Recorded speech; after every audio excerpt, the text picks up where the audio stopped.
right. Hey, everyone. Welcome back to Agile Leaders, the skill mastery podcast, where we help you develop skills to advance as a leader through insights from accomplished founders and operators. I'm your host, Evan Scheid. Today, we're joined by Sarah Alter, former CMO of General Growth Properties, one of the largest real estate companies in the U.S., and most recently, president and CEO of Next Up, where she helped build a community of over 17,000 members. Thank you so much for being here, Sarah. Oh, Evan, no, thank you for inviting me. It's a pleasure to be here. Well, let's kick things off and just give the audience a little bit of a story about your journey, if you will. Sure.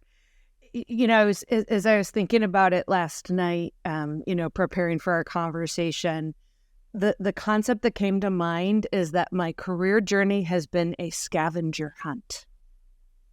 That I'm never quite sure where I'm going next, but it ends up some clue, and typically the clue or, the intro or lead is provided by a friend. That takes me to that next stop, to that next adventure. And, and scavenger hunts are fun, right? So I would say my career journey has been a fun one. It's been very inspiring and certainly not predictable. Okay. Any give us some kind of milestones on that journey to Next Up ultimately. I know you've touched a lot of different areas specifically. Some I mentioned, of course, in the intro. Give us a sense of some of the experiences that you've had along the way. Yeah, no. So it'll paint the picture for why I say it's been somewhat random. For sure. Graduated from college with a degree in economics. And my first job out of college, I went to work for an international shipping company, providing transportation logistics. And my very, very first job, after completing a year-long training program, I was a truck dispatcher. Wow. So I, as you can imagine, absolutely learned, the behind-the-scenes operations and logistics for our company.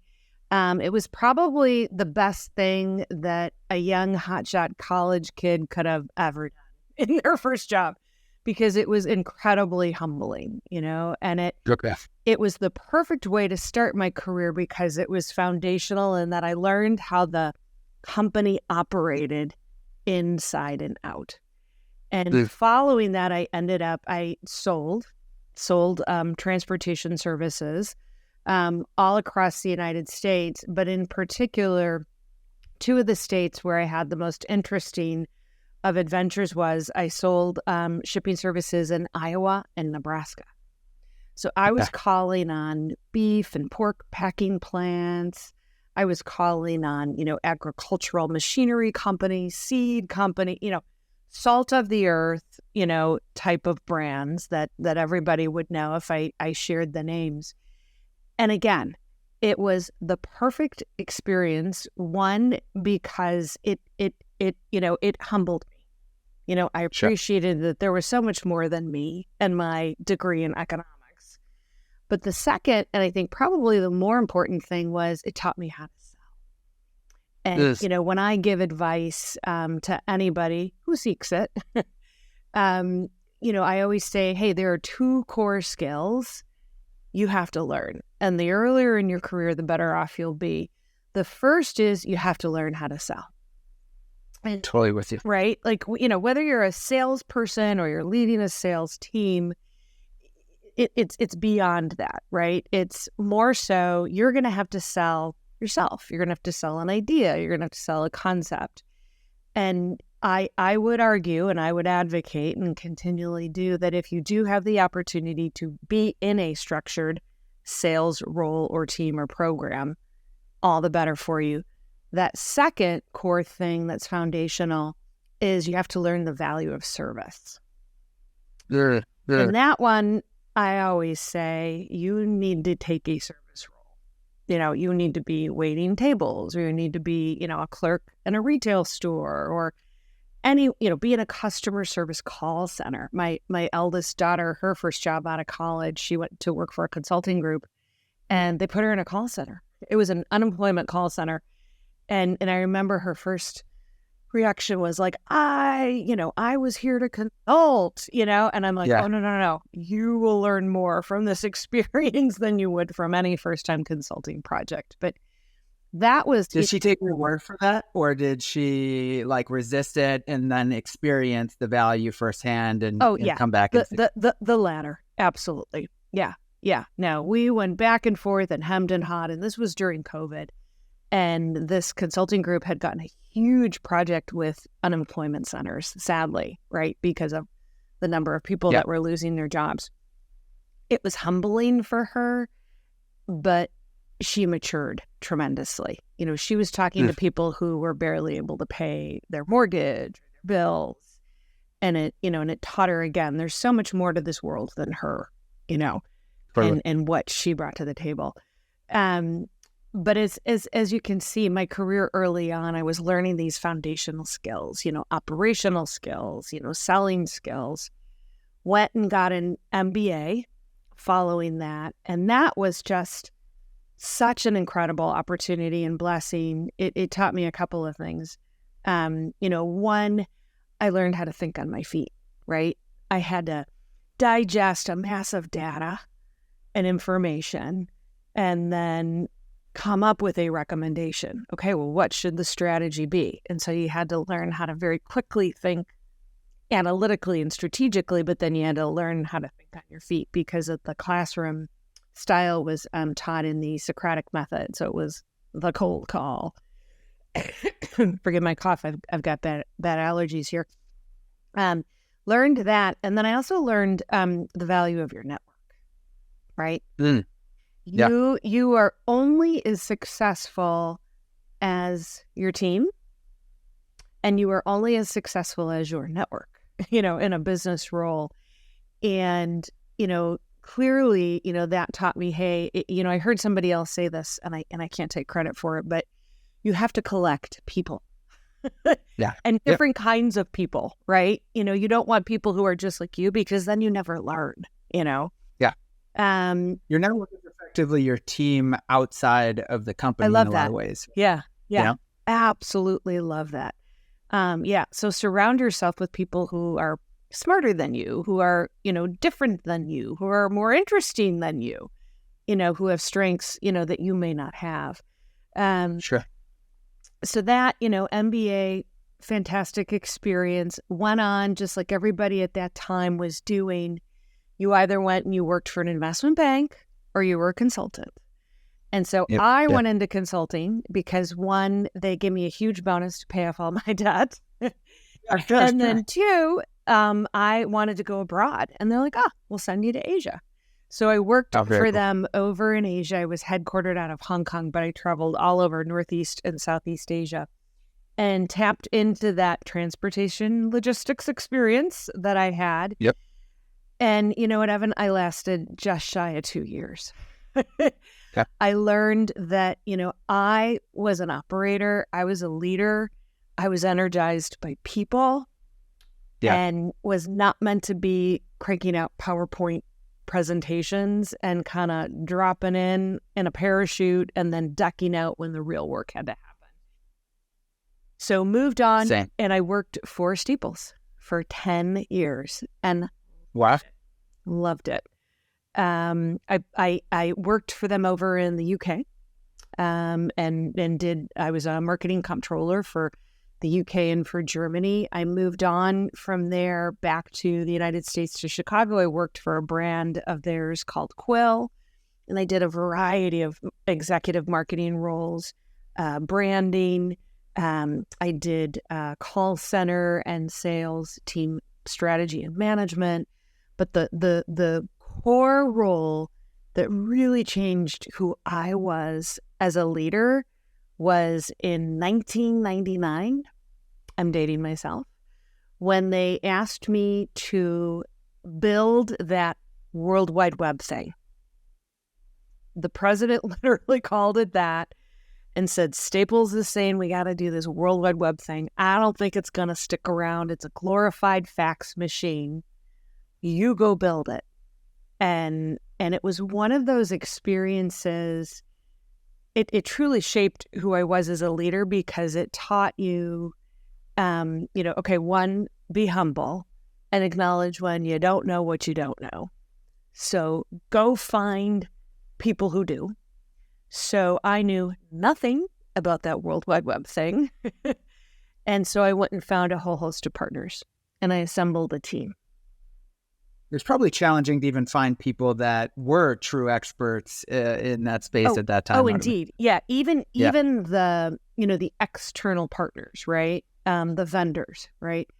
They were learning, as we were, moving on. Like, we were all building the plane as we were flying it, right? Totally. So it was definitely an experience of, failures, successes, learnings, albeit. And it really, really tapped into, selling. Like, we were selling the concept not only, internally to all of the team members. Quill was an office supply company that had been around for decades, and they sold B2B, B2B2C, but they sold through catalog and call center. And so you placed your order either fax or on a phone call. And so it was selling the concept internally as much as it was then externally selling it to our customer, which the customer was typically a 45 to 50-year-old female, which is still very young. Mark that. But she was the office administrator, right? Or office manager or an executive secretary.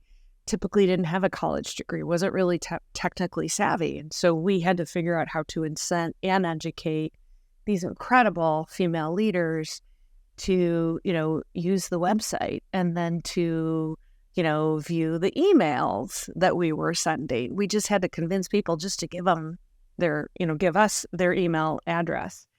So it was an incredible, incredible opportunity, and just learned tremendously. And it's funny because you think about what's going on in the world today in AI. Sure. It's an exact same situation. There's a whole lot of... No question. There's a lot of people trying to figure out what they're going to do next. How do they go about learning? How do they go about applying that learning? I think you brought up a number of great points. I think a couple that resonate with me particularly is, and something I fundamentally underestimated earlier on in my career, was the value of selling and having that selling experience. I think having a structured selling function or responsibility, I think ultimately operates as a forcing function to learn so many other skill sets that are so important and necessary, from, even like product and customer discovery and development, marketing aspects. I mean, something happens when you confront prospective customers in the market and you really learn what is compelling, what is value, what are their pain points that need to be solved, that I think is just so informative, and develop some muscles that I think can be useful in so many other ways, Yeah. And it's funny because as we sit here and talk about it, it's almost like you don't even want to call it selling. You want to call it listening and understanding, Totally because agree. It's not about, oh, well, I have this product, this service. It's, okay, who are you? What do you need? What do you have? What do you don't have? What might you not even know you need? And Yes, it's so much about, to your point, it's about listening and understanding.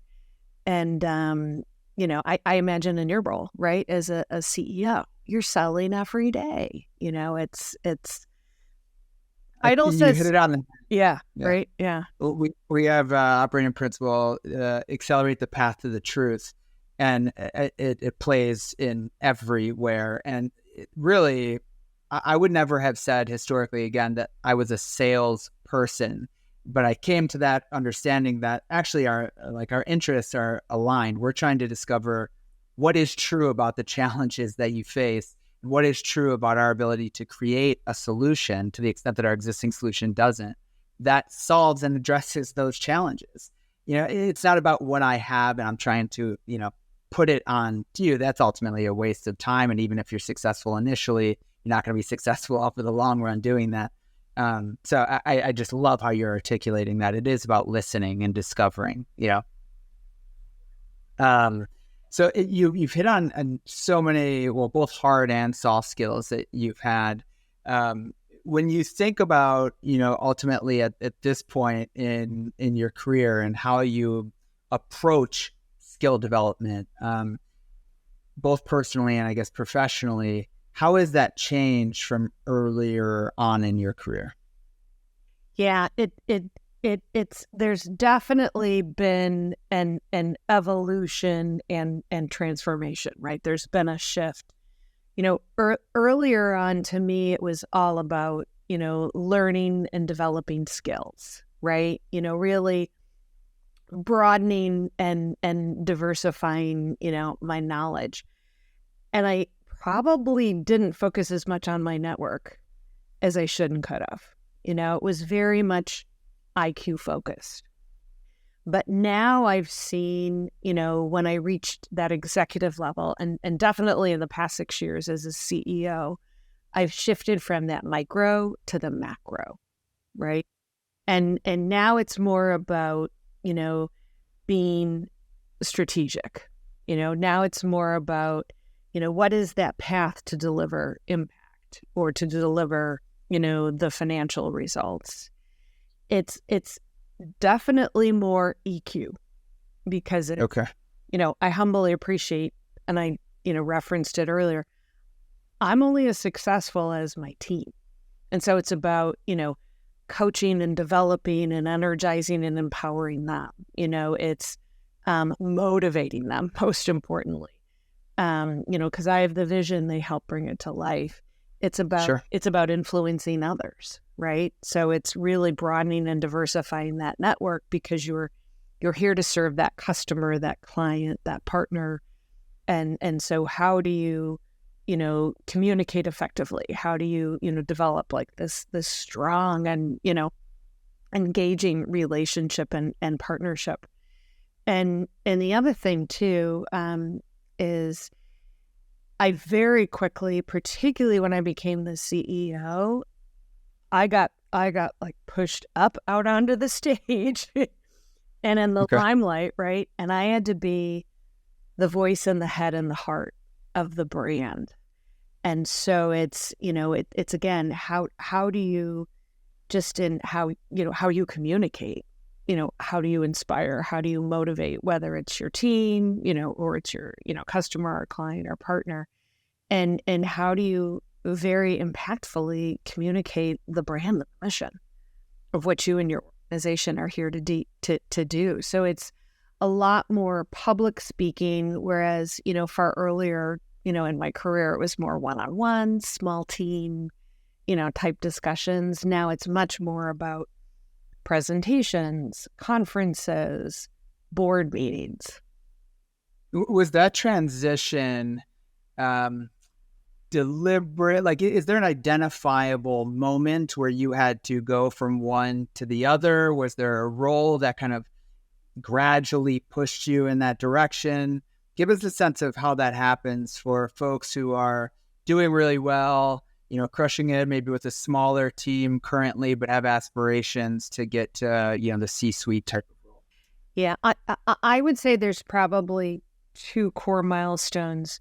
The first would be I was asked to take over. We had like a 40-person inside and outside sales team that was highly unprofitable. Highly unprofitable. When we dug into the numbers, I think it was a very disappointing shock, the finance team. And you did this before or after you took on? This was what I took over.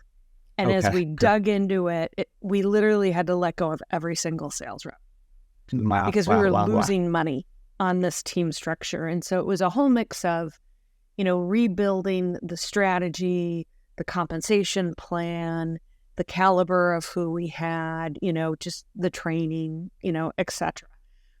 But in this moment, we scrapped and rebuilt it. And by the time I left, we had 3 different call centers, and we had over 400 people. And so I reached this moment where I had always been successful as a leader because I made it this practice that, I'm going to meet with every single team member. Yep. And I couldn't do it anymore. Right. I had to, I would go and visit each one of these 3 call centers, and I would have to, have these larger group team meetings. And those, and they maybe happen like once or twice a year. Whereas I'd always had teams that were, anywhere from like 20 to 50 people. And, you can definitely meet with everybody individually. So that was a bigger milestone for me, because I realized it's not just about that individual connection I have with each team member. It's about being that voice, that head, and that heart, that North Star that's going to hopefully guide and inspire them. And then I think the second bigger one was when I was board facing in this past role. I had attended board meetings kind of here and there for a couple of publicly traded companies that I had worked for. I'd always played a role for, every quarter, because I was typically in a marketing Sure. role. We had to come up with the story, But for the first time, I was reporting to and managing a board of directors. And that required a very different style of communication. And it just required a very different strategy. They didn't want to hear the nitty gritty, and, it was radically different from what I was used to, but it was an incredible education. And I ended up playing a very lead role. It was a nonprofit organization. So I played a very lead role in the strategy and the governance of the board. And I learned tremendously from that, because we had to make sure that their experience was impactful and beneficial for them individually. But I also had to figure out how to leverage the heck out of their thought leadership and their corporate support to keep our mission alive and thriving. So I think that would be kind of that second milestone. It really, certainly limited and different, but relatable experience managing a board, venture capital investors, et cetera, small startup, but still you have this kind of, at least for the first time in my career, managing this group of stakeholders that is just, fundamentally different than other stakeholders that you've, historically managed. And through that experience, you really start to develop a muscle and a filter for being able to communicate with sufficient fidelity, but not going into the weeds. You really can get quick to understand what matters and doesn't matter to communicate, which I think was useful even in my communication style for, other stakeholders in subsequent roles. So I'm glad you brought that up. Did you learn that skill set just by kind of trial and fire with that particular board? To a certain degree. I was put in a very unique situation. I was a first-time CEO. The highest I'd gone up was CMO, and I'd been, an executive leader in the digital world and in marketing and in sales. But the highest I'd gone was CMO, and the board hired me and took a big risk. They placed a big bet on me.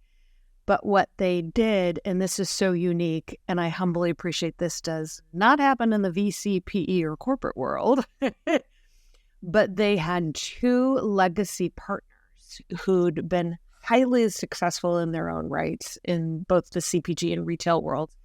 And they had been board members, and they were in their rewirement. I don't call it retirement, it's rewirement. And they both stepped up and coached me. Really? So one focused on, strategy, finance, the board, And then the other focused on the team, operations, technology. And to this day, Maureen McGurl and Regina Stein, God bless you, I love you. They were incredible. They. What did that actually look like? Like, it's so fascinating to me. I'm always, interested in learning about how people approach, whether it's mentorship or coaching. We all kind of intellectually understand the value, particularly those of us that have experienced it firsthand. But it can be really tricky on how to manage that with enough frequency to where, you're getting enough value and you're being respectful of the other person's, time and obligations. So what did that look like to the amount you're willing to share? What did that look like? Yeah, no, absolutely. They were both paid, so they were contractors. Okay. But the goal that had, I think the expectations for the tenure from the board and from them was that first year. Okay. And so it was, you could see the shift month by month, in conversations, where in month one, it was all about me listening, right? Yeah. Listening and learning, but by like month 3, month 4, Regina would be like, well, Sarah, what do you think? And so they clearly started to nudge me along where they felt like I should be opining now or making recommendations and not just listening and learning anymore. And that happened very quickly. It was a quick learning curve. But yeah, by the end of year 1, they had both stepped back. And it, I think there was an appreciation that the organization had reached this pivot point where, we turn, it's our 23rd year. I say we because I'm a lifetime member, even though I've moved on. But Next Step turns 23 this year. And, there was a structure that had been built by the time I joined. It was like 17 years old. It needed to be scrapped and rebuilt. The entire team needed to be replaced. They brought in a new CEO because the prior CEO, and she'd done an incredible job building a foundation that I could leverage from. She had personally decided to move on. And so it was very much okay, this is a scrap and rebuild, and this isn't going to happen overnight. You don't build Rome in a day, right? But by end of year 1, they were out. My training wheels were off, and I was like racing along on my bike. Yeah, I think often there's a benefit being able to approach any type of skill development, whether personal or professional, with a sufficient time horizon that allows you to be sufficiently patient and realistic and invest enough time in order to really reap the rewards of that. I think with startups and early stage startups particularly, it can so much feel like just this constant, things are moving, changing. You don't know what next week is going to look like, let alone several months or 12 months from now. I think oftentimes, at least young leaders in those types of environments can struggle to have that type of foresight or maybe even, environmental luxury to be able to invest that amount of time. But to the extent you can, I think it's, critical to do that and create a roadmap that allows you to be successful over a long enough time horizon. And I would say too, and these two individuals had been former board members. Actually, one still remained a board member, the other didn't. But that's where I would give advice to the degree that, in a VC or in a PE, typically there's going to be at least one person on your board that you have a good chemistry with, that, you can go to them and seek, counsel because, you appreciate there's that fine line between, hey, I want to keep the confidence of my board and for them to continue to believe that I am in charge and, everything is growing, appropriately and profitably. Sure. But they're also, I see it like my husband is on like a number of boards, both VC and PE, and he's been brought in to really play the role of coach and counsel to the CEO.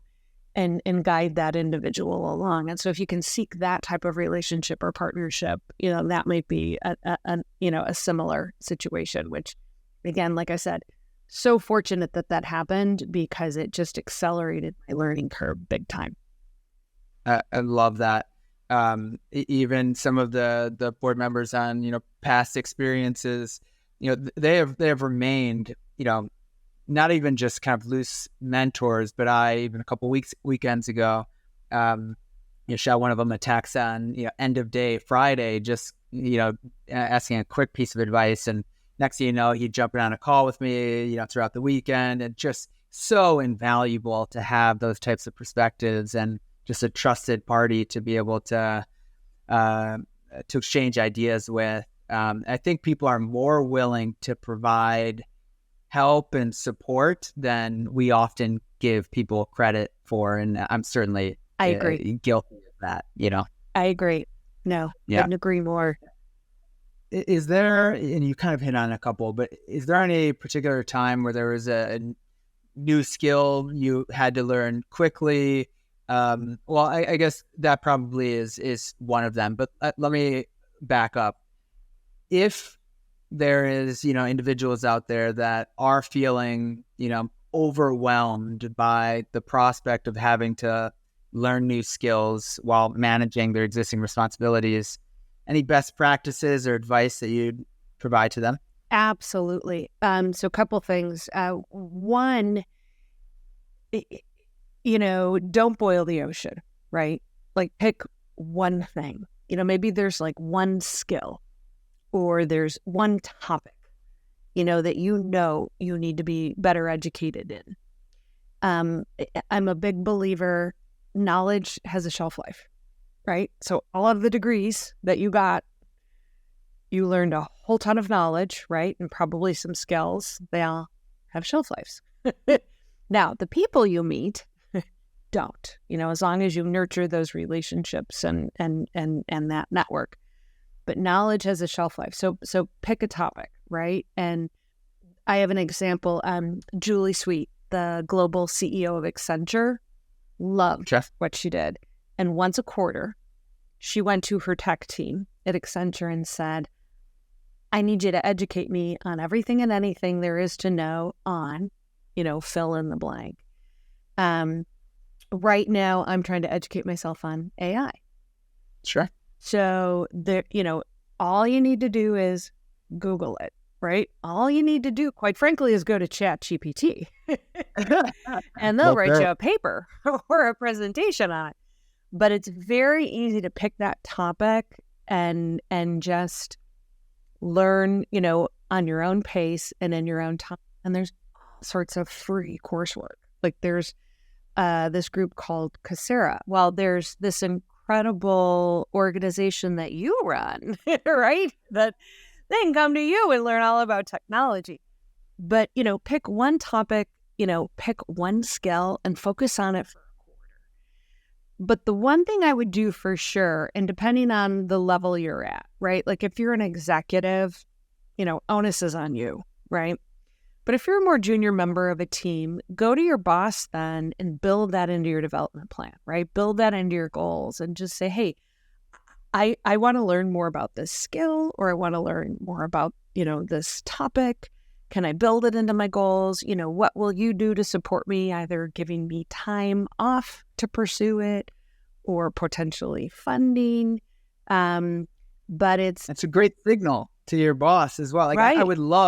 I love to hear that and have those conversations, with our folks. And podcasts, this very thing we're doing right now, right?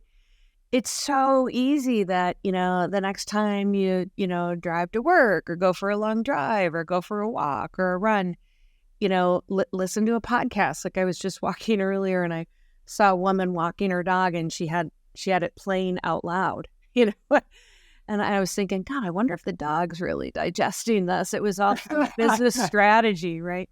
Smart dog, But there are so many easy ways, to make that happen. And the other thing you can do is, seek someone in the organization who, just like what Julie Sweet did, seek somebody in that department or in that function or in that sector, where, say, hey, I'll buy you a cup of coffee or lunch and, let's meet for a couple of times and teach me all that you know.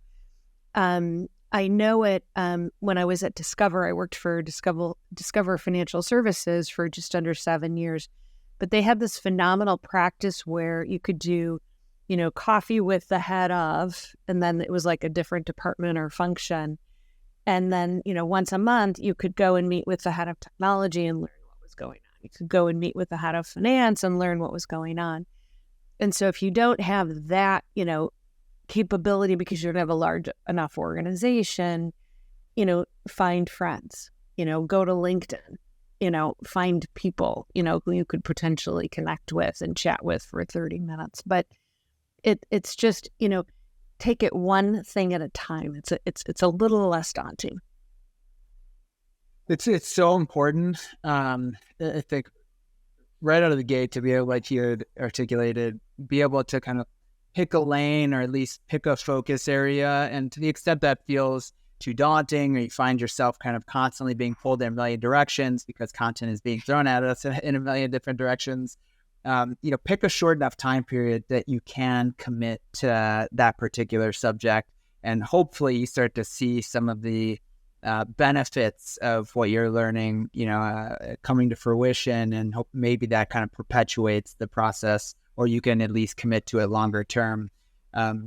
One way I've thought about, and I think this aligns with the things that you just said, I almost go on these kind of, consume and then contribute phases. They're a little bit two distinct phases where the consume, like you said, immediately subscribing to the top podcasts, maybe newsletters, almost always a book for me.